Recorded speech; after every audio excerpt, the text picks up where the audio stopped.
E fala galera, sejam muito bem-vindos a mais um episódio aqui do nosso podcast aqui do Honey Talk.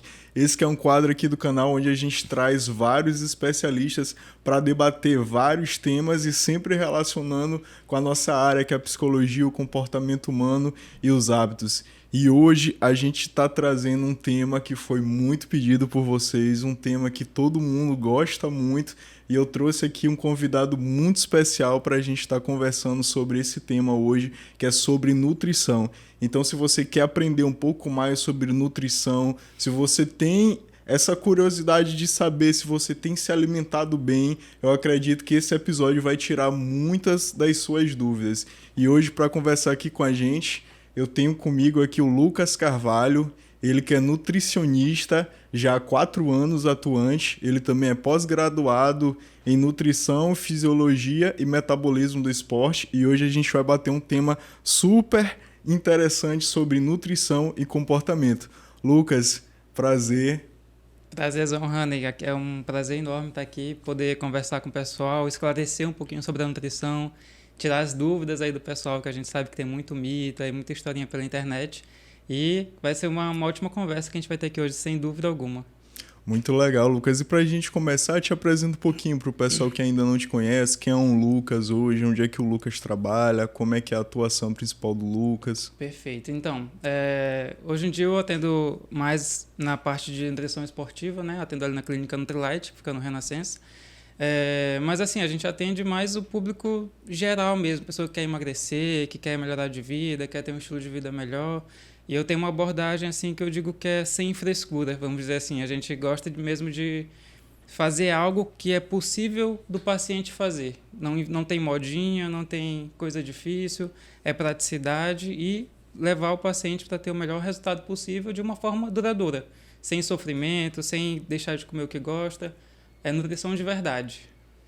Muito legal, Lucas. E a gente vai trazer dicas práticas, Com né? certeza. Assim como tu falou, para que a gente possa realmente trazer mudanças e para que essas mudanças elas possam ser implementadas de fato na vida das pessoas que vão estar assistindo hoje a gente, né?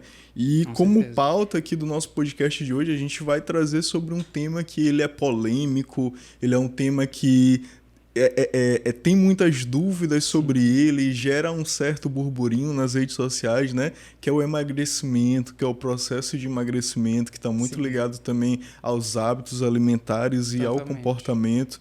E, Lucas, eu acredito que na tua prática clínica tu já observou muitas situações relacionadas a esse processo de emagrecimento, né?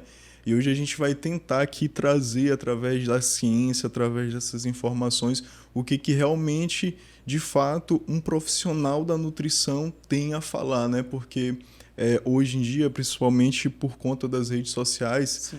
há uma disseminação de informações e muitas vezes essas informações elas são informações que se perdem, né? E hoje a gente Totalmente. vai tentar desmistificar um pouquinho Com por esse certeza. olhar mais profissional, por esse olhar realmente de alguém que está ali atuando de forma profissional na nutrição, né? Perfeito. E Isso Lucas, mesmo. para a gente começar, como é que tu poderia trazer ou como é que tu entende a importância do nutricionista nesse processo de emagrecimento? Rani, assim, eu acho que é algo crucial. Eu costumo sempre falar para os pacientes que o nutricionista ele é como se fosse um GPS. A gente usa um GPS, eu quero chegar ao meu destino, e aí o GPS ele vai e traça uma rota. O nutricionista é basicamente isso. O paciente chega, fala ali mais ou menos o que ele quer, como é que é a vida dele, como é a rotina, e o nutricionista ele vai montar um plano atendendo essas necessidades do paciente, mas claro, de uma forma que seja possível. Eu sempre falo que o nutricionista ele tem que se adequar à realidade do paciente, não o contrário. Tem muitas pessoas que acham que vão ao nutricionista e vão passar fome, e não é nada disso. A nutrição de verdade é aquela onde o nutricionista ele pega o paciente, ele se adapta à rotina do paciente, ele entende como é que é a vida do paciente, para poder fazer algo mais possível mesmo. Porque não adianta nada a gente pegar, querer passar um plano ali todo bonitinho, atendendo, botando ali oleaginosas, frutinhas e tal, mas o paciente não ter aquela possibilidade. E às vezes também tem alimentos que o paciente ele não gosta de comer. Então, é justamente nisso que o nutricionista ele vai atuar. Colocar ali tudo que o paciente ele precisa para que ele tenha esse resultado da melhor forma possível, mas também que seja algo que ele consiga fazer. certo? Que seja algo que seja duradouro, que é muito importante também. Não adianta nada a gente pegar e cortar um monte de alimento e não ter adesão na dieta. Então tem que ser algo que a pessoa consiga fazer e que ela consiga fazer por bastante tempo e que ela tenha prazer em fazer. Porque se for algo que ela vá sofrer naquele processo, não vai ser legal. Daqui 2 semanas, 3 semanas, ela não vai mais nem aguentar escutar o meu nome, que ela já vai querer sair correndo. Então não deve ser assim. Tem que ser algo que a pessoa consiga fazer, que ela tenha total prazer em fazer e que tenha um resultado, claro, da melhor forma possível.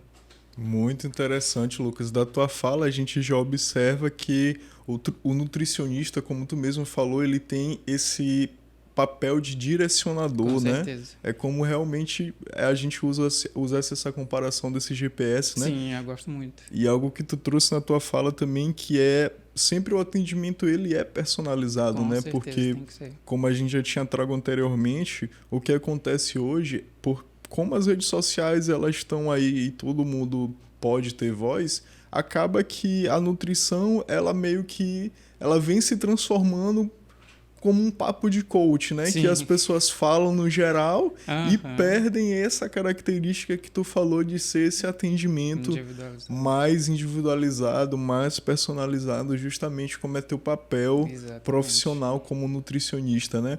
E Lucas, o que tu poderia trazer pra gente sobre essa importância, né, do plano alimentar nesse processo de emagrecimento? O plano alimentar ele tem que ser algo assim que acontece. A gente sempre quer fazer algo que atenda às necessidades do paciente. Então é justamente aí que o plano alimentar ele vai entrar. Porque se a gente não faz algo que não seja nutritivo, que não seja equilibrado, aquilo ali não é nutrição de verdade. É até algo que a gente pode falar depois, mas o emagrecimento, ele não é basicamente só a gente emagrecer, só perder peso. A gente tem que estar nutrido, certo? A gente não pode só pegar e cortar tudo da alimentação do paciente que ele vai ter resultado. Seria muito fácil. A nutrição, o plano alimentar bem feito, ele vai muito além disso. A gente vai respeitar individualidades, cultura, gosto, tudo que envolve ali a vida do paciente. Então é aí que o plano alimentar ele vai entrar, para poder ser algo possível e prático de se fazer. Então, com certeza, ter um plano alimentar, ter um guia ali do que você deve fazer, um passo a passo, é algo que com certeza auxilia muito no dia a dia do paciente. É realmente uma rota, né? Sim. Ali como tu trouxe o exemplo do GPS, você definiu ali o seu destino e agora você vai saber o que você vai precisar para alcançar aquele destino, né?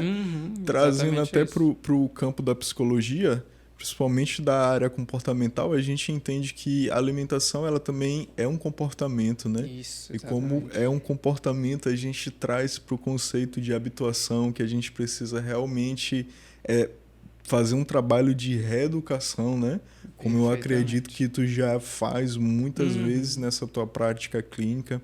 E Lucas, é uma dúvida minha e eu acredito que é uma dúvida de muitas outras pessoas, né? Quando a gente fala de alimentação saudável, a gente ouve muito falar sobre uma alimentação equilibrada, né? Ter um equilíbrio na alimentação. Perfeito. E o que tu poderia trazer para a gente sobre isso? O que caracteriza essa alimentação equilibrada? A alimentação equilibrada, voltando a um ponto que eu falei antes, é aquilo que é quando a gente consegue atender tudo aquilo que o paciente precisa. A gente tem ali os micronutrientes, tem os macronutrientes. Quando a gente fala em alimentação, a gente tem, em emagrecimento, na verdade, a gente tem 3 focos principais. Primeiro, o déficit calórico. Depois, a gente tem que focar em macronutrientes. E também tem a parte ali do ciclo circadiano, que é o Nutrition Time. Que é a gente atender a entender como é que funciona o ritmo da pessoa, o ciclo circadiano, o ciclo biológico dela. Então, tudo isso ele tem que ser muito bem pensado e muito bem respeitado. E aí é nisso que a gente pensa em alimentação equilibrada, é quando a gente respeita tudo isso para poder a gente ter o melhor resultado.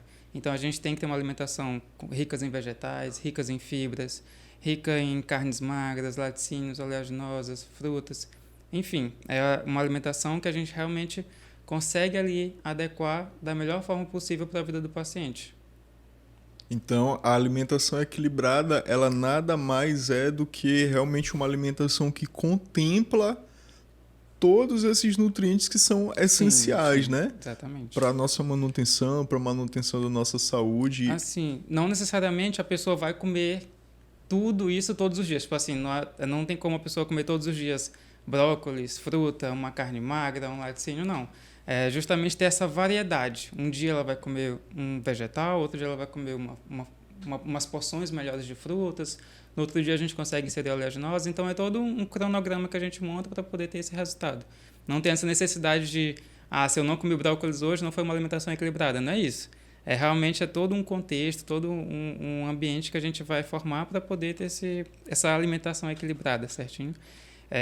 Então é basicamente isso. É realmente um conjunto geral, né? E esse ponto que tu falou, Lucas, eu mesmo já errei muitas vezes Sim. por acreditar que hoje eu não consegui. Exatamente, não é assim não. Se não conseguir hoje, tá tudo bem, ninguém é perfeito. Eu sempre falo isso, nunca chuta o balde, que é a pior coisa que existe. É a gente pegar, não fiz certo hoje, vou chutar o balde, vou voltar só depois do carnaval. Não faz isso. Aconteceu, teve um errinho ali, hoje não deu para comer uma salada, tá tudo bem. Amanhã volta, a gente tenta de novo. E é isso que é a alimentação equilibrada, entendeu? É a gente conseguir ter essa consciência de que nem todo dia vai ser perfeito, mas que amanhã eu posso fazer melhor, no outro dia eu posso fazer melhor. Entender ali, ter aquela consciência do geral, né? Exatamente. Do todo, aquela visão mais ampla. E algo muito interessante, Lucas, que tu trouxe, o ponto do ciclo circadiano, né? Que vinha até...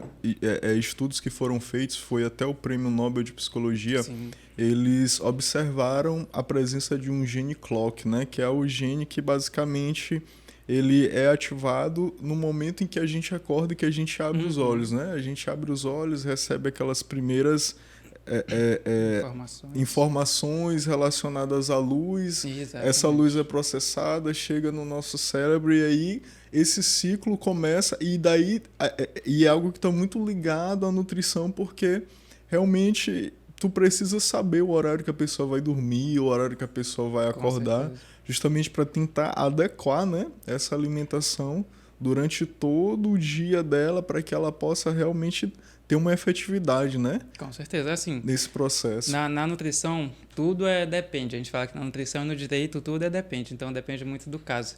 Mas o ciclo circadiano é o que a gente sempre tenta respeitar ao máximo. Claro que vão ter as exceções, tem pacientes que fazem plantões e tal, tem as exceções.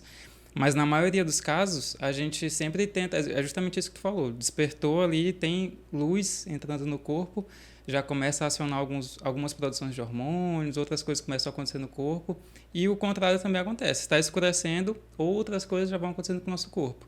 Então, a gente tem que adequar a alimentação a esses momentos, porque, por exemplo, se a gente pega, o que acontece muita gente faz, muita gente vai se identificar. Chegou em casa, não comeu direitinho, não tomou um café da manhã legal, chegou, aí almoçou, fez um almoço meia boca, não comeu nada à tarde, vai chegar em casa à noite morrendo de fome. Aí vai comer uma pizza, vai abusar em alguma coisa que tem na geladeira, vai tomar um sorvete. Então vai abusar em calorias e esse não é o momento que o corpo está preparado para receber muita caloria. É o momento que o corpo está preparado para relaxar, para dormir, ele está focando em outras coisas. Então a gente pegar no momento desse à noite e abusar de caloria não é uma ideia tão interessante. A gente pode acabar atrapalhando esse ciclo circadiano e aí essa mesma pessoa que pega e fala, Lucas, estou acordando estressado, estou acordando cansado. É um reflexo desse ciclo circadiano que não está sendo respeitado. Então é algo que a gente vem focando muito hoje em dia, tem crescido bastante e que com certeza tem que ser respeitado, porque as pessoas não percebem, como eu falei, ela fala, estou mais estressado, estou mais cansado, não sabe do que é, mas pode ser, claro, tem vários fatores, mas esse com certeza pode ser um dos fatores que está influenciando essa pessoa a ter esses sintomas, entendeu? Lucas, e sem saber, tu acabou de descrever a minha vida aqui, todinha. Porque é algo que eu tenho muita dificuldade, sim, principalmente por conta do rotina, período, né, da manhã ser um pouco mais corrido, à noite eu até brinco muito com a minha nutri ali de plantão também, que de noite parece que, rapaz, é uma fome assim incontrolável. É uma fome incontrolável e eu acredito que a informação nutricional ela vem muito aliada também a essa conscientização de mudança de comportamento, sim, né? Totalmente. Porque a gente saber que a gente precisa mudar é o primeiro passo, né? Uhum. Saber que a gente precisa mudar justamente para tentar implementar esses novos comportamentos. Lucas, e dentro também desse contexto da alimentação equilibrada, Quais são esses nutrientes essenciais que tu pode trazer para a gente relacionados a ter esse equilíbrio na alimentação? É basicamente aqueles que eu citei anteriormente, mas a gente pode aprofundar mais um pouco. Assim, algo que eu gosto muito sempre de colocar são vegetais, brócolis, cenoura, couve-flor, bastante salada. Para mim é o básico ali que a gente tem que ter, pelo menos ali todos os dias, pelo menos uma vez no dia é interessante a gente colocar. Frutas, fruta não dá cirrose, tá bom, pessoal? Pode ficar tranquilo, isso aí é história do passado, eu espero, mas podem ficar tranquilos. Fibras, que aí vem, uma boa fonte dessas fibras são justamente os vegetais e as frutas, mas também a gente pode comer aveia, psyllium, a gente tem várias outras fontes. Até mesmo alimentos integrais, arroz integral, macarrão integral, ele pode ser inserido ali, dependendo da rotina do paciente. Não é necessário, não é uma obrigação, mas auxilia em alguns casos. Carnes magras, laticínios magros, o azeite de oliva, de preferência gorduras mono e poliinsaturadas, né? Evitar ali as gorduras saturadas. É até algo que voltou à tona, né? Aquela questão, o que é melhor, a margarina ou a manteiga? E aí a composição da margarina ultimamente ela melhorou muito. A indústria se adaptou. Antigamente a margarina era só gordura trans e hoje em dia ela tem uma gordura mais monoinsaturada. Mas mesmo assim não recomendo que abuse, porque é uma fonte de gordura e toda fonte de gordura, se a gente abusar, pode trazer malefícios. Então, se for usar um azeitinho de oliva e oleaginosas também é interessante. Acho que é basicamente esses nutrientes, se a gente consegue encaixar ali durante os dias, a gente com certeza vai ter uma saúde melhor, um intestino melhor, que é algo que a gente vem debatendo muito também, a parte da saúde intestinal. E, consequentemente, vai ter o resultado estético. Mas eu sempre foco que o que a gente vai focar primeiro, na maioria dos pacientes, é saúde. É fazer essa pessoa ter saúde, não ter risco de diabetes, não ter um cansaço, ter um sono legal, melhorar o intestino dela. E depois, como consequência, a gente tem ali a parte estética. Tem muitos casos de pacientes que chegam e falam assim, Nutri, não emagreci, mas estou dormindo melhor e só isso para mim já melhorou minha vida. E é isso que a gente quer mesmo. Nem sempre o resultado principal vai ser o resultado estético. Eu sempre falo que a estética é uma consequência de bons hábitos. Quando a gente melhora sono, consegue brincar com os filhos, consegue ter uma disposição para brincar com a família. Tudo isso são pontos que a gente vê muito mais com muito mais importância do que só a parte estética. Muito interessante, Lucas. E uma polêmica agora relacionada a esse ponto desses nutrientes essenciais. Lucas, aqueles suplementos de farmácia, realmente existe ali nutrientes? O que tu pode trazer pra gente? Que eu acho que é uma dúvida também assim em geral, né? Que a gente, eu tô precisando de vitamina, eu vou lá naquele suplemento ali, ele é de A a Z, caramba, tem tudo, né? Tem tudo. Cara, essa é uma parte complicada, porque, tipo assim, mesma coisa, depende. Mas, na maioria dos casos, eu não recomendo que use esses de A a Z, por exemplo. Porque, assim, a gente tem vários micronutrientes que eles competem entre si. Então, às vezes, não adianta nada eu usar um suplemento desse que tem muitos micronutrientes que eles vão competir e acaba que nem 20%, 30% do que tem ali eu vou conseguir absorver, entendeu? Então, o ideal é a gente fazer uma alimentação direitinha, com macronutrientes, micronutrientes, o mais certo possível, o mais próximo possível. E aí, se a gente perceber que está faltando alguma coisa, está faltando, sei lá, uma vitamina D, está faltando um magnésio, um zinco, a gente pega ou manda manipular ou compra no supermercado, ou na farmácia. Mas não recomendo que use esse de A a Z porque eles são muito amplos e, como eu falei, vai acabar que a gente não vai absorver nem 20%. Então, eu acho muito dinheiro jogado fora. E eu dou muito valor ao dinheiro dos pacientes. Então, eu sempre peço para... No primeiro momento, não vejo necessidade, tá bom? Então, eu recomendo que não acho tão interessante. A absorção ali vai ser muito mínima, né? Na maioria a pessoa das vai vezes. acabar perdendo muito. E aí tem muito... Por exemplo, tem alguns nutrientes que eles competem. Então, às vezes, se eu uso um e aí depois eu uso outro, vai acabar que eu vou anular os dois. E aí não é interessante. Não é interessante. Então, você sabe se você está comprando ou não esse suplemento. Se você estiver comprando, dá uma passada no Lucas, faz um acompanhamento profissional para você não estar comprando suplemento que tem de A a Z e na verdade não tem nada, né? E não jogar dinheiro fora. E não jogar dinheiro fora. E, Lucas, Quando a gente fala também sobre esse processo de emagrecimento, algo que já vem na nossa mente é calorias, né? Sim. E essa relação de calorias com emagrecimento, eu preciso saber como é que está a minha ingestão de calorias para que eu possa ter efetividade nesse processo de emagrecimento, né? E relacionado a isso, quais são as estratégias que tu poderia trazer para essa redução dessas calorias ou desse equilíbrio de calorias?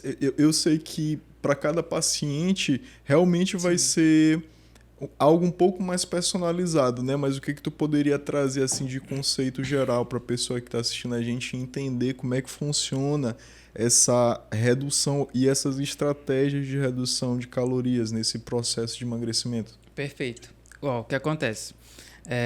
O que a gente vê muito na maioria das pessoas no consultório é que as pessoas elas estão fazendo uso de alimentos que são altamente calóricos, né? Que a gente fala alta densidade calórica e pouca caloria. E é justamente aí que muitas pessoas erram. Voltando àquele ponto que a gente falou do café da manhã, um café da manhã mais ou menos, um almoço mais ou menos e acaba abusando à noite. O que acontece? A pessoa ela pega e toma de café da manhã um pãozinho com manteiga. Não tem nada de saciedade e é altamente calórico. Então essa pessoa ela vai acabar tem muita chance de quando ela dá meia hora, uma hora depois, ela vai beliscar alguma coisa, não vai perceber.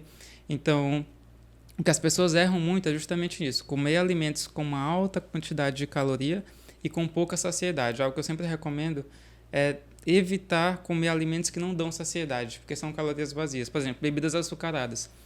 Se a gente pegar um copo de água e um copo de refrigerante normal, ali tem muito mais caloria e em relação à saciedade não muda quase nada. Então, é sempre evitar alimentos que não dão saciedade. A gente sempre vê, aquele amendoinzinho é um clássico, amendoim japonês. As pessoas abusam ali e tem, sei lá, 400, 500, 600 calorias num pacotinho daquele.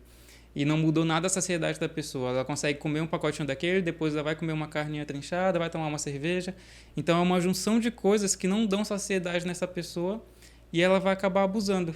E é nisso que muitas pessoas erram, não ficar saciadas.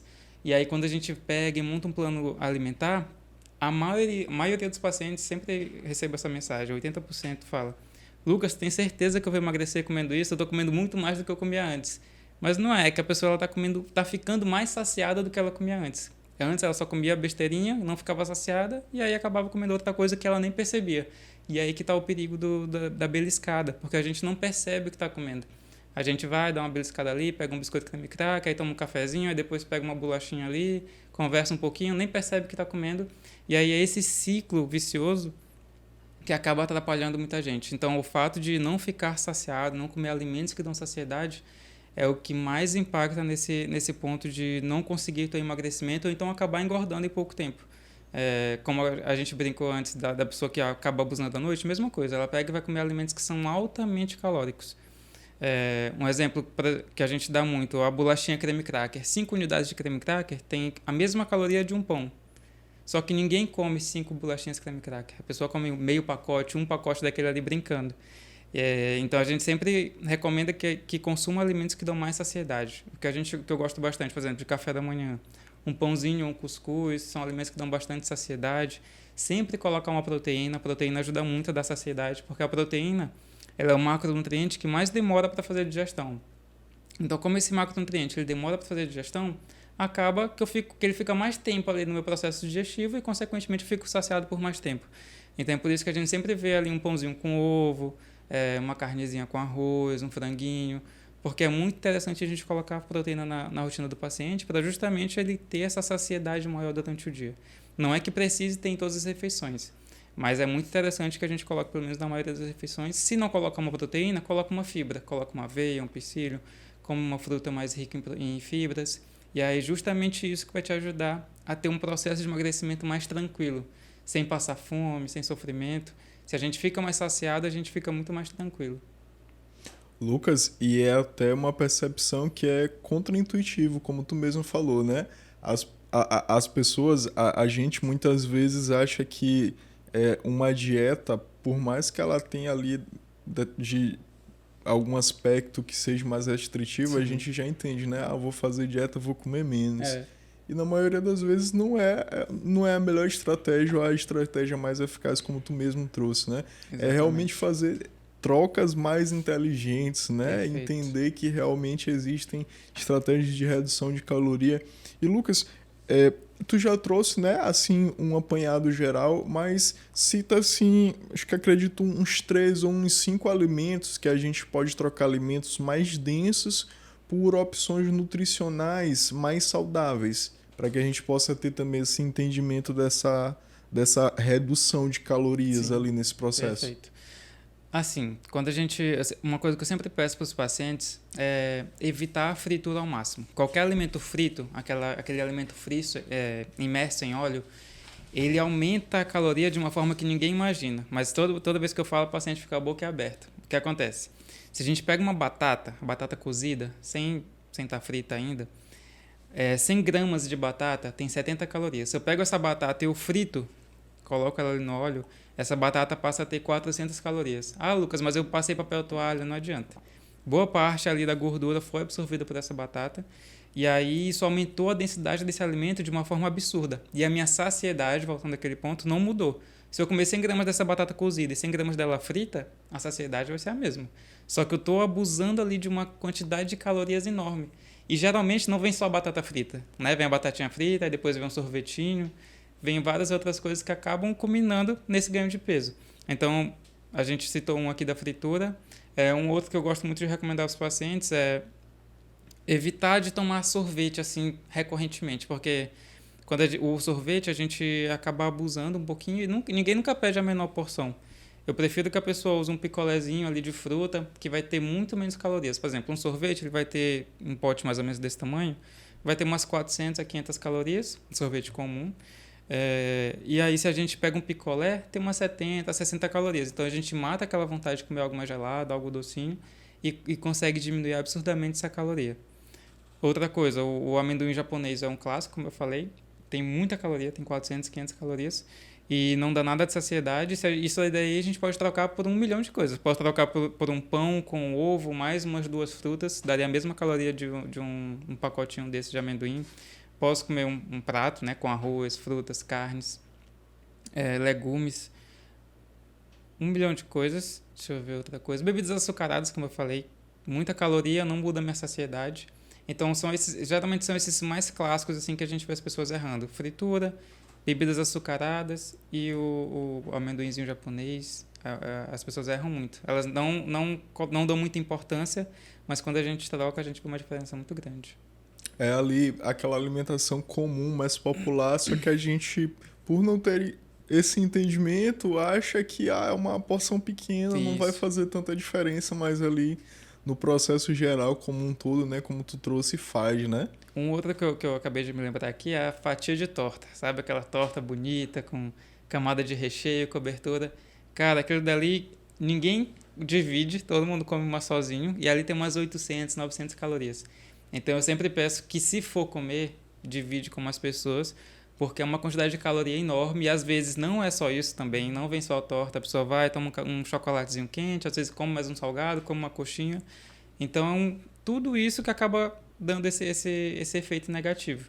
Então, é muito importante a gente, sempre que for comer essas refeições mais diferentes, mais pesadas, tentar dividir com outras pessoas, porque se comer sozinho uma quantidade muito grande desse alimento, vai acabar prejudicando, porque é uma quantidade de caloria absurda. A gente nem imagina, mas é algo absurdo. E na maioria das vezes a gente come sozinho. Exatamente. Né? Na maioria das vezes. Eu sei, os pacientes sempre falam. É algo que tá ali no nosso cotidiano, mas realmente, como a gente não tem essa percepção geral, a gente acaba aqui cometendo esses erros muitas vezes, né? E eu quero te convidar agora, se você está assistindo a gente, a se inscrever aqui no nosso canal, curtir, fazer um comentário, mandar aqui uma dúvida aqui pro Lucas. A gente vai estar deixando também as redes aqui, os contatos aqui do Lucas, e a gente espera que a gente possa estar trazendo novas informações para que tu possa aumentar o teu repertório comportamental. E Lucas, trazendo para agora para esse campo mais relacionado à saúde mental, à saúde emocional, existe hoje um termo que ele está muito em voga, né? Sim. E eu acho que os estudos eles estão até aumentando um pouco mais relacionado a esse tema, que é a nutrição comportamental, né? Sim. que é a nutrição aliada às ciências comportamentais também, porque, como a gente trouxe lá no início, né? Como a alimentação ela não deixa de ser um comportamento, e comportamentos eles são estudados e muitas vezes eles precisam passar por um processo de reeducação, a nutrição ela entende esse papel do comportamento nesse processo, né? Sim. E a nutrição ela já vem desenvolvendo outros aspectos relacionados a essa alimentação mais direcionada a entender questões relacionadas ao comportamento do indivíduo, né?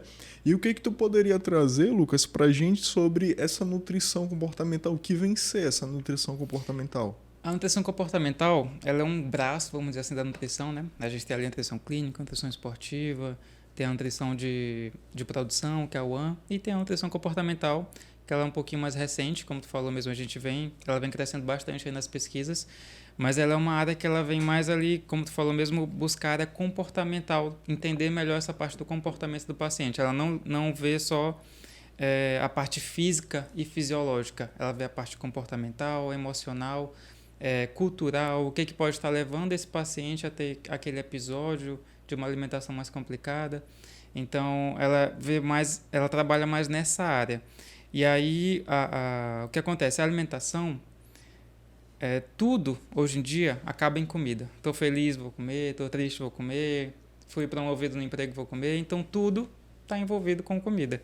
Então, essa parte de emoção, entender o comportamento do paciente, ele vem crescendo bastante. É algo que a gente, apesar de não ser a minha especialidade, mas a gente acaba trabalhando um pouquinho no consultório também. Apesar do meu foco ser mais nutrição esportiva, mas a gente sempre tem que entender ali o comportamento do paciente. O que está levando ele a ter aquele hábito, por que ele está comendo aquele alimento, por que ele não está conseguindo fazer o que a gente passou.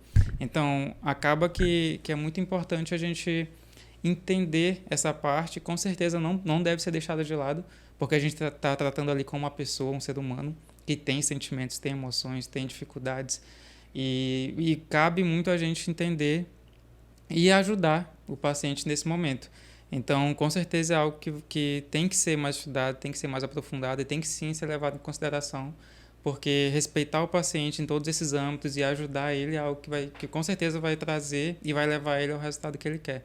Às vezes a pessoa fala assim, é frescura, ele não quer comer esse alimento, tá com besteira. E não é isso. Tem um fator psicológico, tem um fator emocional que com certeza que a gente pode ajudar e com certeza está atrapalhando esse paciente e que a gente com certeza consegue ajudar ele a sair desse lugar que ele está hoje e acabar evoluindo e melhorando a alimentação.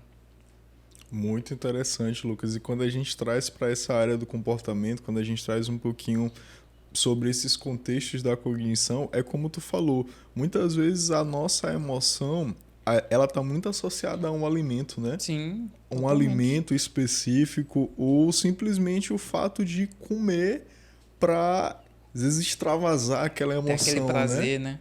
Eu tô muito feliz, como tu mesmo falou, eu tô muito feliz, eu vou sair com os amigos, eu vou comer. Eu tô muito triste, eu também vou ali, eu vou comer. E a gente observa que desde a nossa infância a gente já traz traços da educação alimentar que a gente teve para a vida adulta, né? Que eu acredito que é um grande desafio de vocês também como nutricionistas, que é entender realmente como é que foi a educação alimentar desse indivíduo para que hoje ele tenha essa alimentação que ele tem, né? Totalmente. Porque eu tiro como exemplo, Lucas, a minha própria experiência. Sim. Hoje eu acredito que a minha grande dificuldade, e eu acredito que seja a dificuldade de outras pessoas também, é de, por não ter, de certa forma, uma educação alimentar tão equilibrada, a gente desenvolve, de certa forma, um paladar mais infantil, né? Sim, a gente gosta de alimentos ali mais doces, mais palatáveis, que tenha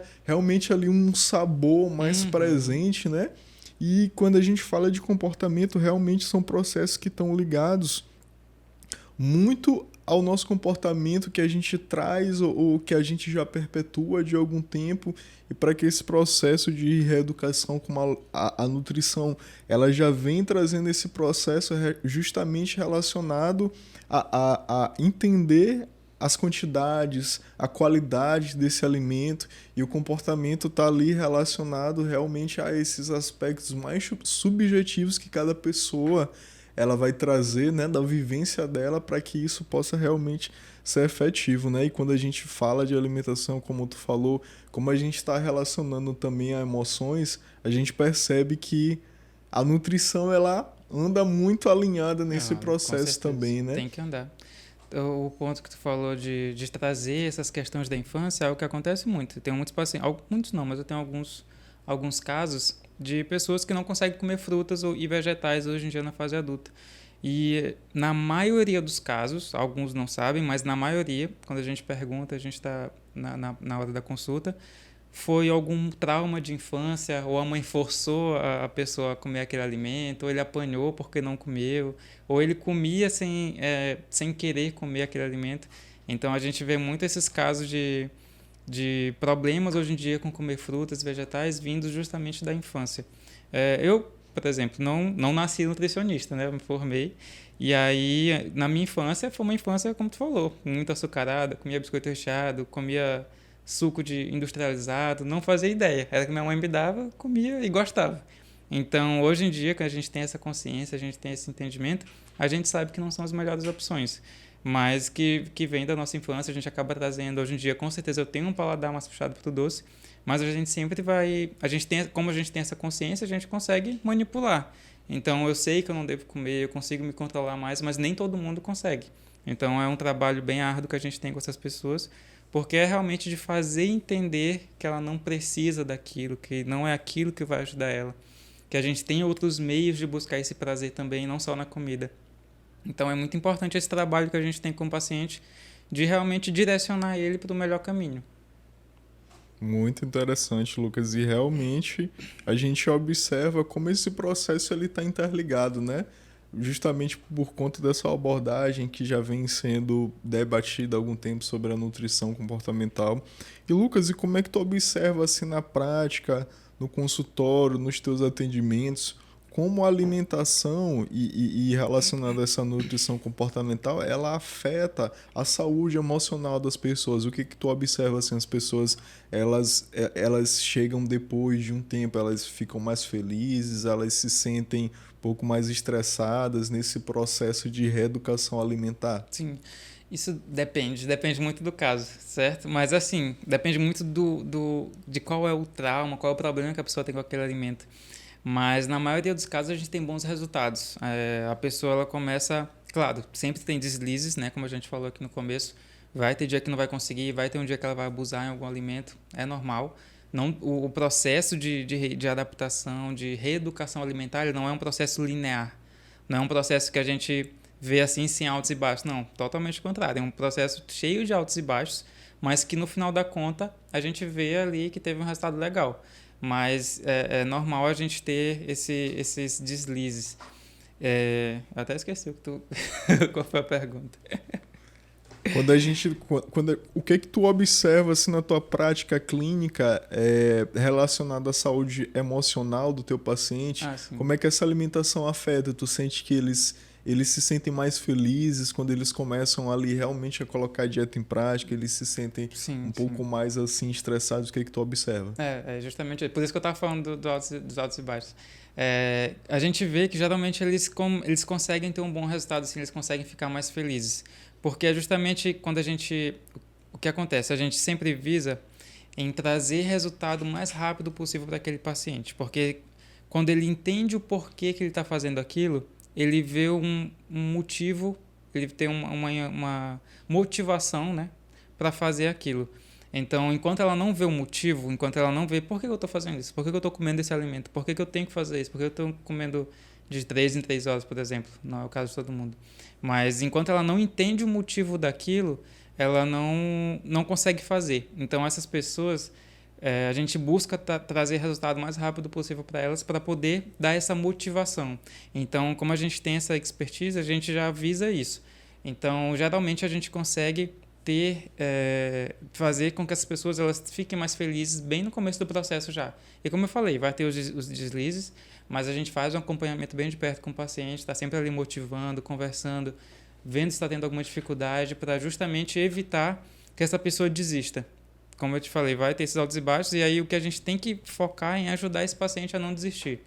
Porque, às vezes, com um deslize, ele pensa em desistir, é muito comum. Então, a gente sempre está ali perto do paciente, conversando, para evitar que ele deixe de fazer. Mas, geralmente, sim, eles têm um resultado bem legal, eles ficam bem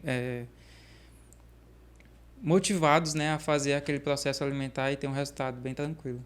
A gente observa como isso impacta positivamente a saúde emocional da pessoa, Totalmente. né? Ela começa ali realmente a entender que a alimentação dela é importante, ela começa ali a implementar as estratégias nutricionais mais eficazes e ela começa a ver os resultados ali na vida dela prática e é uma vitória, né? Com certeza. Ela chegar lá para ti e dizer que ela conseguiu ali fazer aquela mudança de um alimento para o outro, daquele alimento que ela mais gostava de comer. É a melhor coisa. E é algo que é recompensador. E quando a gente fala, Lucas, também sobre esse processo de hábitos, a gente precisa entender que existe, como tu falou, existe um processo, muitas vezes esse processo não vai ser linear, Exatamente. né? A gente precisa fazer o que também? A gente precisa recompensar as pequenas vitórias ou Com recompensar certeza. esse processo. Toda vitória tem que ser comemorada. Justamente porque quando a gente fala de motivação, a gente não acorda todo dia motivado. Exatamente. E aí, como de certa forma a gente precisa focar em um objetivo que na maioria das vezes ele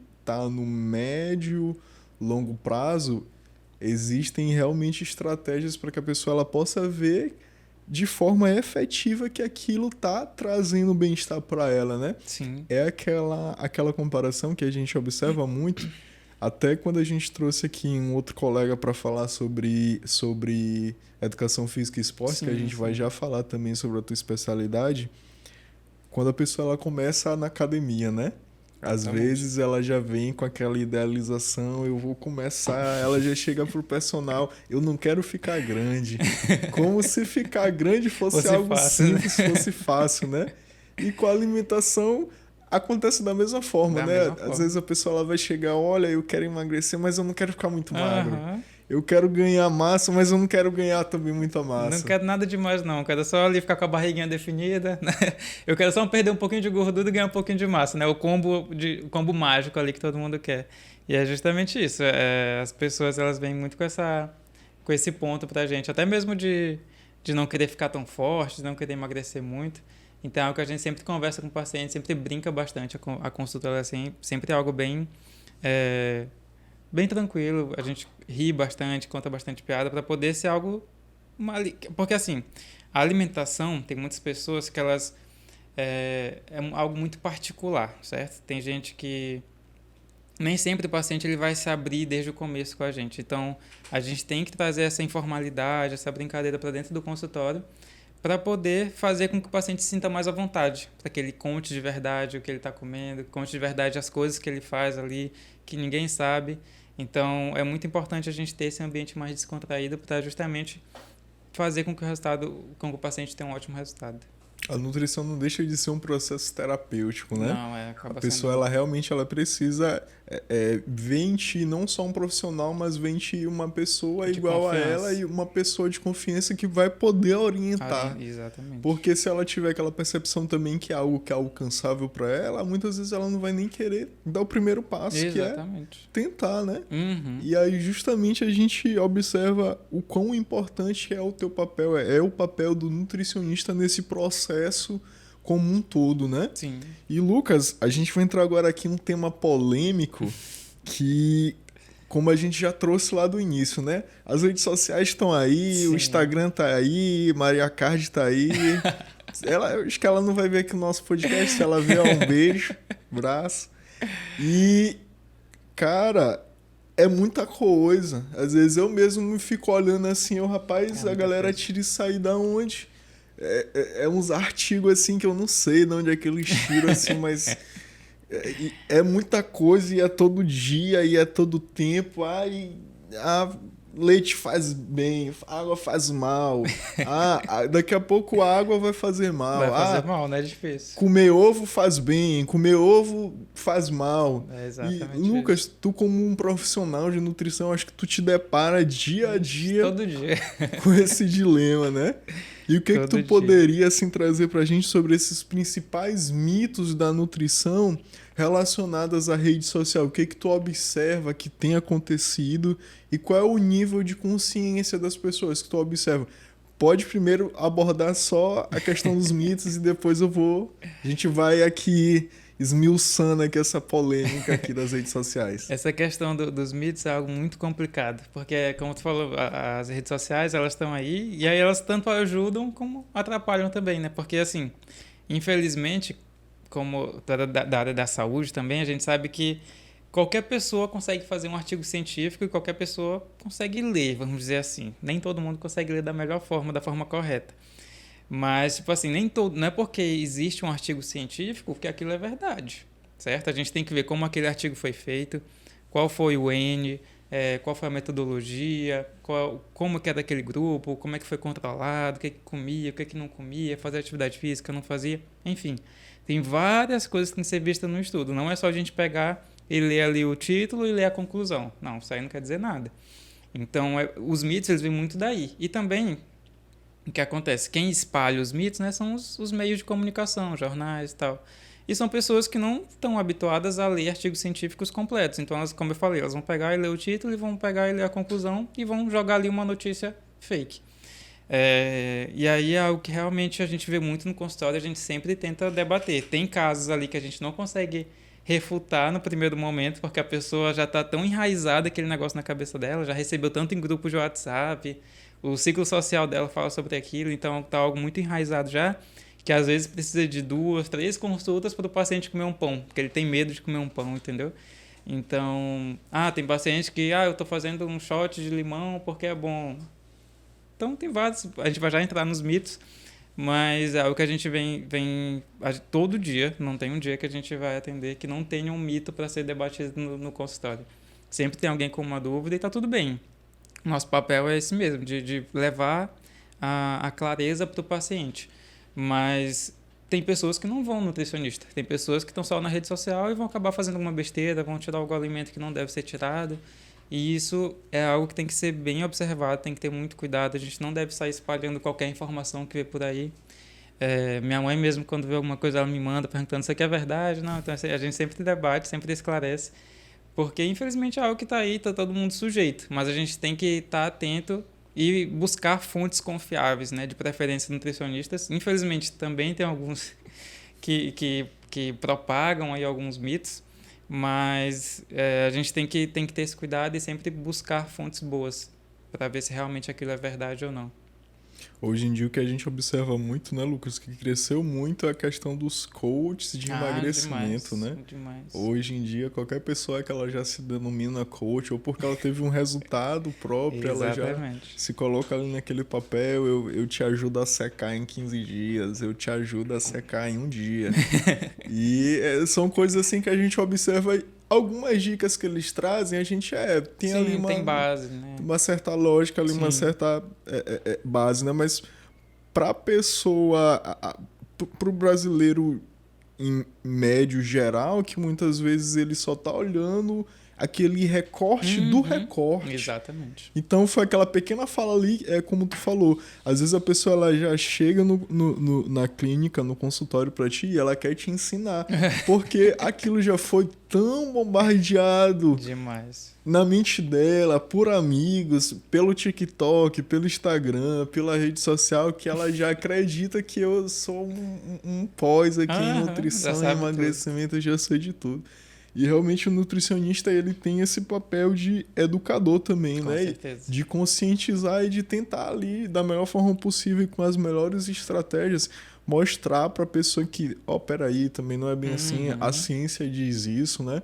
E Lucas, relacionado a esses mitos, qual foi o mito assim que mais te chocou, assim, o que mais chamou a tua atenção, que tu viu assim, e tu, meu Deus, cara... Isso aqui eu estudei e isso aqui tá muito fora aqui do... Cara, tem vários. Assim, de chocar, todos me chocam, pra falar a verdade. Mas assim, tem alguns clássicos que a gente vê todos os dias no consultório praticamente. Leite inflama? Não, gente, leite não inflama. O leite é um alimento que a gente vê os artigos científicos. Na verdade, ele tem ali capacidade, tem propriedades anti-inflamatórias. Quase que eu falo o termo errado. Tem propriedades anti-inflamatórias, então... podem ficar bem tranquilos em relação ao leite. Claro, tem pessoas que têm intolerância à lactose. Essa pessoa ela tem deficiência ou produz pouca lactase, que é a enzima que quebra a lactose. Para essa pessoa, o leite vai fazer mal porque o corpo dela não está produzindo uma enzima que ajudaria a digerir essa lactose. Então, e tem as pessoas também com alergia à proteína do leite, que é a caseína. Assim como tem alergia a camarão, tem alergia a amendoim, e ninguém sai falando por aí que camarão inflama, que amendoim inflama, não. Então, leite não inflama, tá? O leite é um alimento bem tranquilo, rico em cálcio, rico em proteínas, é altamente recomendado, desde que você não tenha algo pré-existente, como uma intolerância à lactose ou a caseína, a proteína do leite. Tem também o clássico do pão. Pão engorda? Outra coisa, isso é muito legal de falar, porque, gente, nenhum alimento te engorda. Nenhum alimento ele tem a propriedade de te engordar. Não é porque eu comi um pão hoje que eu vou engordar, não é porque eu comi arroz hoje que eu vou engordar, não. O que acontece é a quantidade. Se eu abuso daquele alimento, tem uma probabilidade de acabar engordando porque eu estou comendo muita caloria. Não é o alimento especificamente que vai ter esse poder de me engordar. O contrário também existe. Nenhum alimento vai me fazer emagrecer. Tem paciente que chega, estou consumindo tal coisa porque emagrece. Não, nenhum alimento ele vai te fazer emagrecer. Tem alimentos que dão mais saciedade e aí, consequentemente, por estar mais saciado, pode ser que consuma menos alimentos. Mas não é que aquele alimento ele vai te emagrecer. Então, não, o pãozinho não engorda. Se você também não tem problema com glúten, pode consumir o pãozinho, pode consumir o glúten também, se não tem alergia ou doença celíaca. E um outro, deixa eu ver aqui, um outro clássico. O pãozinho, o leite. Cara, tem o do jejum intermitente, é algo bem legal também, que a gente pode comentar. O jejum intermitente é pesado. Esse jejum intermitente eu já vi cada coisa. O jejum intermitente é algo... Porque, assim, eu já recebi muita coisa também de coisa, assim, absurda sobre o jejum. Porque o problema é que as pessoas, elas colocam aquela técnica como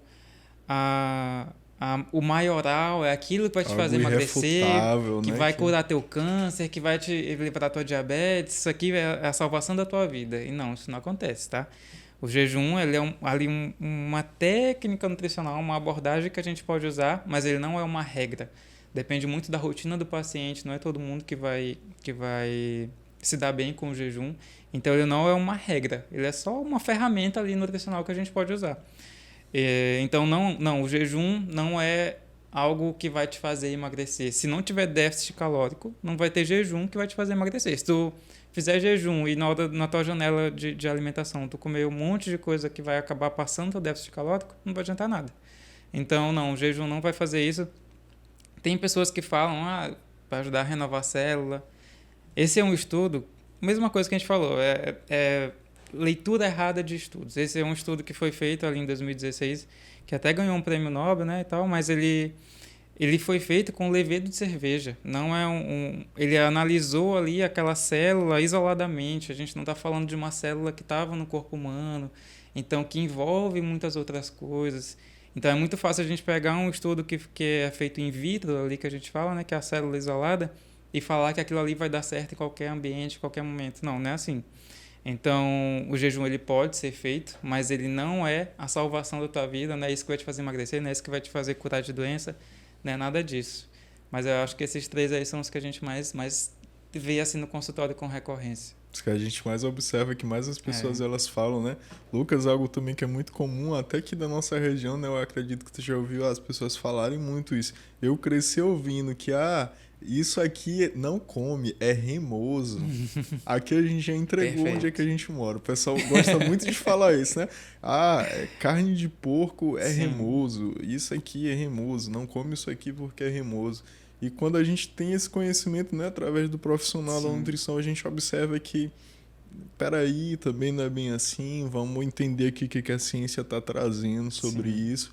E, Lucas, relacionado também a essa pegada científica, né, do que a ciência ela tem desenvolvido, de como a ciência ela tem crescido para trazer estratégias mais eficazes para o nutricionista.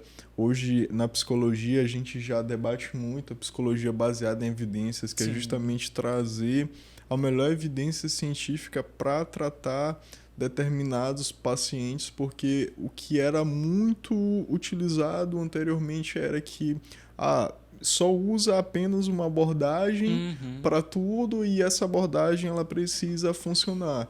E hoje, até com o crescimento da ciência, até com a disseminação também do conhecimento científico, a gente acredita que existem evidências melhores, né? Com Não é que certeza. não existam outras evidências, mas existem estudos que são estudos randomizados, são Mais estudos que são robustos, né? mais robustos, que Exato. trazem mais evidências científicas, que até a gente, como profissional da saúde, quando a gente vai fazer realmente uma orientação, a gente precisa ter essa atualização para entender o que a ciência, o que a pesquisa ela tem crescido e o que ela tem se desenvolvido para lidar com determinados aspectos, né? E Sim. Lucas, o que é que tu poderia trazer para a gente relacionado a essa nutrição? Hoje já existe essa nutrição baseada em evidências, Sim, sim. existem já evidências de estratégias de emagrecimento mais eficazes, mais efetivas, até para o pessoal que está ouvindo a gente, às vezes por falta de orientação profissional, né, faz uma estratégia de dieta que pode muitas vezes estar mais prejudicando a saúde dela do que Sim. auxiliando naquela perda de peso. O que tu poderia trazer pra gente relacionado a isso? Isso é bem interessante porque, como tu falou, né, a gente tem várias abordagens, a gente vê vários estudos e o que acontece? O que a gente tem assim de primordial para o emagrecimento, a premissa básica é déficit calórico, certo? A premissa básica.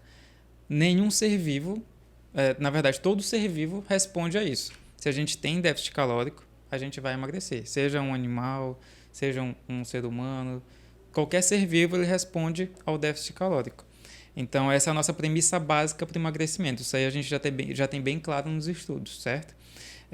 E aí a gente tem abordagens que são bem válidas. Como eu falei anteriormente, tem o jejum, que ele pode ser usado, tem a dieta cetogênica, a gente tem a low carb, tem a dieta mediterrânea. Todas elas são abordagens nutricionais que a gente pode usar para levar aquele paciente a ter um melhor resultado. A cetogênica, o que acontece? Ela é uma dieta que ela pode ser usada, mas ela não é uma dieta que tem muita adesão, porque ela é muito difícil e ninguém faz a cetogênica de verdade. A cetogênica de verdade, ela não é livre em proteína e ela não é livre em qualquer tipo de gordura, como muitos falam aí, eu vou comer uma proteína, vou comer uma carne com bacon no café da manhã. Cara, isso não é cetogênica, sem te informar. Isso daí é outra coisa, mas não é cetogênica. Então, a cetogênica de verdade, que a gente vê nos estudos, a gente tem ali fontes de gorduras boas, oleaginosas, azeite de oliva, como eu falei, alguns peixes mais gordurosos, e tem um controle de proteína, porque se a gente come proteína em excesso, muita gente acha que proteína não engorda, né? Tem muita gente que tem esse pensamento também. E não é assim. Proteína em excesso, se ela não for absorvida pelo corpo, ela vai acabar virando... o corpo vai fazer gliconeogênese, né? Que é quando a gente cria carboidrato, vamos dizer assim. O corpo ele dá um jeito de produzir carboidrato. Então não pense que é porque você está fazendo uma dieta cetogênica que não está tendo carboidrato no teu corpo. O carboidrato ele é tão essencial que se a gente não dá para o corpo dá um jeito de produzir. Então a gente tem essas... Dá para falar de muita coisa aqui, mas eu vou tentar ser mais curto. Então a gente tem essas abordagens, todas são bem válidas, todas a gente pode usar. Claro que depende muito do paciente, depende da rotina desse paciente, depende da vida dele. Depende de muita coisa que tem que ser conversada e analisada. Mas todos os estudos, eles levam a esse ponto de que tem que ser algo que, claro, tem que ser mais investigado, tem que ser mais estudado, mas que eles podem ser usados. Mas a premissa básica é o déficit calórico. Nada disso vai responder, por exemplo, se eu fizer dieta cetogênica, se eu fizer dieta jejum intermitente, se não responder, se não respeitar o déficit calórico, não vai adiantar nada. Então, essa é a premissa básica que a gente tem nos estudos para o emagrecimento. E aí, claro, tem as exceções, como eu falei anteriormente, sempre tem exceção, tem a pessoa ali que tem uma doença, que tem um problema de tireoide, que não está fazendo uso de medicação, que não vai ser déficit calórico, é um outro problema de saúde, mas na maioria dos casos, quando a gente usa o déficit calórico e ali adequa, eu sempre falo que a melhor dieta é a dieta que o paciente consegue fazer. Eu não uso nenhuma dieta com nome, vamos dizer assim, eu não uso dieta cetogênica, eu não uso jejum intermitente, eu uso aquela dieta que o paciente consegue fazer. Se na rotina dele o que encaixa é um jejum intermitente, está tudo bem, mas isso é bem raro. Na maioria dos casos, as pessoas gostam mesmo de comer, ficar saciada, se alimentar bem, ter um dia bem produtivo, porque é isso que importa no final das contas. Não adianta nada eu passar o dia todo com fome, estressado, com fome, sem comer, e aí acabar abusando da alimentação. Então, o que é mais legal mesmo, o que é mais recomendado, é a gente nutrir esse paciente realmente durante o dia todo, para que ele tenha uma melhor performance durante o dia. Muito legal, Lucas. É realmente um papel de direcionador, como a gente falou lá no início, né?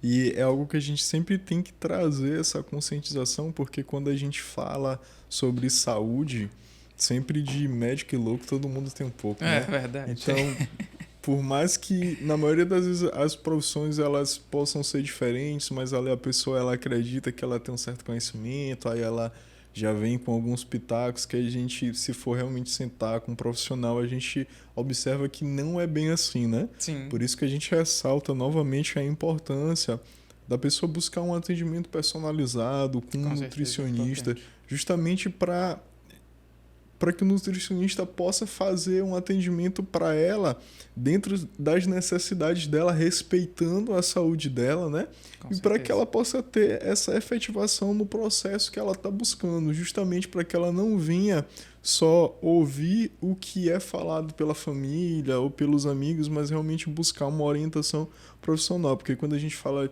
de nutrição, quando a gente fala de psicologia, a gente está falando de saúde.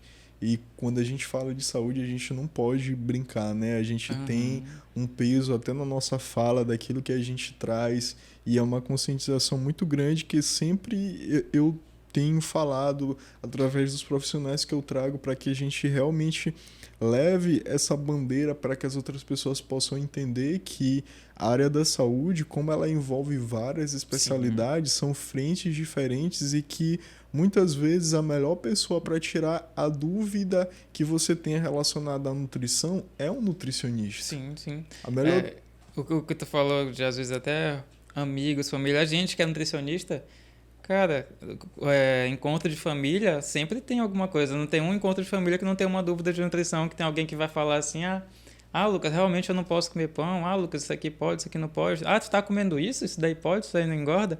Então, isso aí sempre vai existir. A gente sempre tá aqui para debater, para esclarecer. Mas é algo que realmente a gente tenta fazer esse trabalho da melhor forma possível, levar informação. Eu sempre foco em levar informação, eu tenho uma linguagem bem clara, bem simples. Eu não gosto de falar tanto termos técnicos, porque isso, se eu falar muito termo técnico, eu me afasto daquela pessoa ali mais simples, que não tem esse entendimento da parte nutricional. Então, eu gosto de falar de uma forma bem clara que ela entenda por que ela deve fazer aquilo, por que ela não deve fazer aquilo. Então, essas dúvidas de nutrição elas são bem recorrentes e, com certeza, é o nosso papel esclarecer e levar a melhor informação da forma mais clara possível para essas pessoas. Muito legal, Lucas. E entrando aqui no nosso bloco final, já traz um pouquinho, Lucas, pra gente sobre essa tua vivência clínica, da tua área, né, que é a área mais esportiva. Traz assim um pouco pra gente como é que é o teu trabalho, como é que funciona a abordagem que o Lucas traz no consultório, na clínica, para o paciente, para a pessoa que está assistindo a gente agora, se ela quiser buscar um atendimento mais personalizado teu, fala um pouquinho sobre como é que é essa tua atuação prática como nutricionista. Ótimo. Eu sempre gosto de falar para os pacientes que a gente pode comer de tudo, mas a gente não pode comer tudo. O que quer dizer isso? Como eu falei anteriormente, não é um alimento específico que vai me engordar, não é um alimento que vai me fazer mal, não é nada disso. É que a gente tem que saber a quantidade daquele alimento que a gente pode consumir. Lucas, eu posso comer um chocolate? Depende. Depende da tua rotina, depende de como está a tua alimentação. Ah, eu posso comer um hambúrguer de vez em quando? Cara, pode. A gente vai encaixar ali da melhor forma. Claro que tudo, como eu falei, tudo depende. Mas a gente pode comer a maioria das coisas, falando em pessoas saudáveis, claro. A gente não está colocando aqui patologias, mas falando em pessoas saudáveis, a gente consegue comer quase tudo que tem de disponível. Tem alimentos que a gente tem que comer uma quantidade bem menor, como eu falei ali, a torta, alguns outros alimentos, a fritura. Mas na maioria dos casos a gente pode comer praticamente de tudo, mas claro, sempre dosando a quantidade. Vou sair com minha noiva, a gente vai jantar, a gente pede prato principal, divide uma sobremesa ali bem tranquila para os dois, tá tudo bem. Então, é a gente saber realmente dosar, e é isso que eu sempre foco muito com o meu paciente, é esclarecer isso da melhor forma possível, que ele pode comer as coisas, mas claro, sempre com um controle. Ah, Lucas, eu não consigo ainda, não consigo me controlar. Então, nesse momento, a gente vai tentar evitar esse alimento. Ou então, a gente vai comer alguma coisa antes de sair de casa para ver se a gente diminui essa quantidade. Tudo depende muito da abordagem, como vai ser lá com o paciente, é o feeling que a gente tem. Mas a abordagem é basicamente essa, é a gente tentar deixar aquilo ali o mais prático possível. Se eu falar pro paciente, tu não vai poder mais sair para jantar com teus filhos. Que isso? Não, a pessoa não vai fazer. Na mesma hora ela vai deixar de fazer a dieta, não vai nem continuar. Então a gente tem que encaixar essas coisas ali na rotina desse paciente para que ele tenha prazer em fazer, que ele consiga fazer, que ele consiga ter uma vida social, que ele não precise deixar de encontrar com os filhos, não precise deixar de encontrar com a família porque está de dieta. Não, isso não é dieta. Dieta é a gente conseguir realmente ter uma vida social, claro, sempre, como eu falei, dosando as coisas, encaixando algumas coisas ali nos melhores horários, mas que é possível a gente ter uma vida normal, tendo uma alimentação melhor, é totalmente possível. Mas, claro, é o profissional ali que vai te indicar, porque depende muito da tua rotina, de trazer o melhor equilíbrio dentro do teu plano alimentar. Muito legal, Lucas. Eu acredito que a gente esclareceu aqui muitas dúvidas, né? Realmente é uma área muito ampla, mas... tem muita coisa para ser falada. Tem muita coisa para ser falada. Existem muitos outros mitos, né? Sim. Quando a gente fala de alimentação, quando a gente fala de nutrição, mas a gente acredita que a gente pode agregar um pouco de conhecimento para as pessoas que estão aqui assistindo a gente, né? E se você está assistindo a gente até aqui, a gente quer te agradecer. Muito obrigado. Curte, compartilha, manda para aquele seu amigo que tem várias dúvidas relacionadas à nutrição. E Lucas, qual frase a gente pede para a galera, só para a galera que assistiu o episódio todo, colocar aqui na descrição, para a gente saber quem assistiu até o final? Ótimo. Olha, a frase, como eu até falei no comecinho, nutrição sem frescura, tá? Não quero saber de, não pode comer isso, não pode comer isso. A gente pode comer, só tem que adequar dentro da tua rotina. Então, coloca aqui nutrição sem frescura se você concorda aqui com a gente. Então é isso aí. Só para quem chegou até no final, exatamente. Se você assistiu, escreve aqui, deixa aqui nos comentários nutrição sem frescura. Sem frescura. Lucas, foi um prazer, cara, te receber aqui. Porra. A gente tem uma lembrancinha aqui para te lembrar desse momento. Obrigadão. A gente acredita que são esses networks que a gente cria que realmente fazem com que a gente caminhe junto e leve a saúde, né? E a conscientização para as outras pessoas. Lucas, e para a gente encerrar, como é que as pessoas hoje podem te encontrar? Quais são as tuas redes sociais? Eu vou deixar aqui na descrição também, mas fala um pouquinho para a galera. Hoje em dia eu estou mais no Instagram, né? Lucas Carvalho Nutri. Eu estou criando TikTok ainda, não tem nada lá ainda, porque é uma rede que vem crescendo bastante. E como eu falei, eu gosto muito de uma abordagem bem engraçada, bem cômica. Então eu sempre trago alguns memes para poder deixar aquele ambiente mais tranquilo. E aí podem me seguir lá, Lucas Carvalho Nutri. Se tiver alguma dúvida, se não ficou esclarecido alguma coisa aqui de fato, pode mandar lá que a gente vai estar para esclarecer qualquer tipo de dúvida que vocês tiverem. Muito bom, Lucas. E para a gente encerrar, eu quero te convidar novamente a se inscrever no nosso canal, ativar as notificações, que a gente está sempre trazendo episódios novos. Já assiste também os episódios que a gente já gravou, tem episódio falando de comunicação, inteligência emocional, musicoterapia, educação física, e a gente acredita que esse projeto é realmente para levar a conscientização sobre a saúde no geral. Mais uma vez eu te agradeço, Lucas, foi um prazer gravar aqui contigo. Eu espero que a gente possa gravar outros episódios falando muito mais de nutrição, muito mais de saúde. E é isso aí, galera. A gente se vê na próxima. Valeu! Valeu!